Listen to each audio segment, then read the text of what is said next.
Well, I want to start this off the way Marion Barry would start it off. So, good afternoon. I'm Don Peebles, and I stand here before you today because of Marion Barry.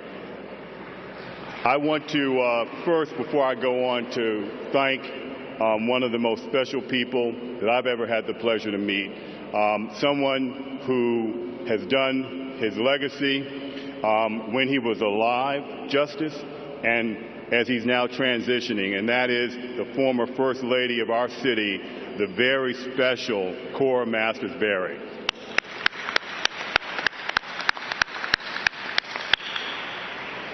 I first met Marion Barry in 1974 at a meet and greet for his first campaign for the City Council.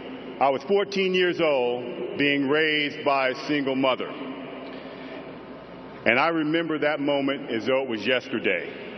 A strong black man determined to knock down the barriers impeding African Americans' access to the American dream. I was in awe, I was proud, but most of all, I felt this great sense of gratitude.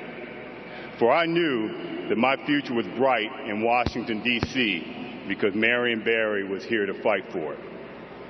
4 years later, he was elected mayor, and I was in my freshman year at Rutgers University.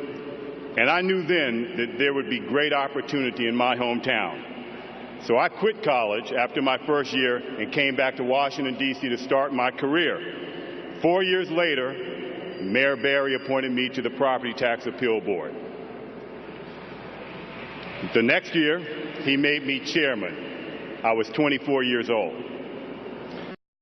That gave me a ticket into the world of commercial real estate. 2 years later, his administration agreed to lease an office building that I proposed to build in Anacostia at 2100 Martin Luther King Avenue.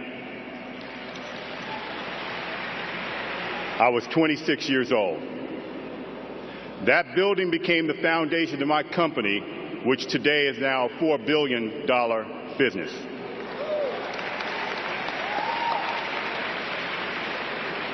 Marion Barry taught me to dream big. Marion Barry gave me the opportunity to make those dreams come true. And most of all, Marion Barry believed in me. Now, my story, though, important to note, my story is not unique. Marion Barry made Washington, D.C. the mecca of African American entrepreneurship. Marion Barry created the black middle class in Washington, D.C. And any one of us in this city, in Washington, D.C., that's African American, that has any wealth, owes that to Marion Barry as well. Now, my company does business around the country, including places like New York City, Miami, and San Francisco. But when it comes to economic empowerment for African Americans, they are generations behind the Washington, D.C. that Marion Barry built. A few months ago, I was in a meeting in New York City with the president of the New York State NAACP, and I was expressing my frustration about how far behind New York City was when compared to Washington, D.C. for minority businesses. The president of the NAACP said, "That's because you all had Marion Barry." And you know what? As we all know, she was right. Because when Marion Barry walked in the door of City Hall in 1979, minority businesses got 3% of the contracts from this city. When he started his third term as mayor, minority businesses were getting nearly 50%.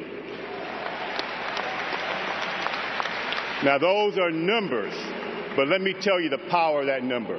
The city I do business in, where I'm building $1 billion of real estate, is New York City. Today, their minority contracting percentage is 3%.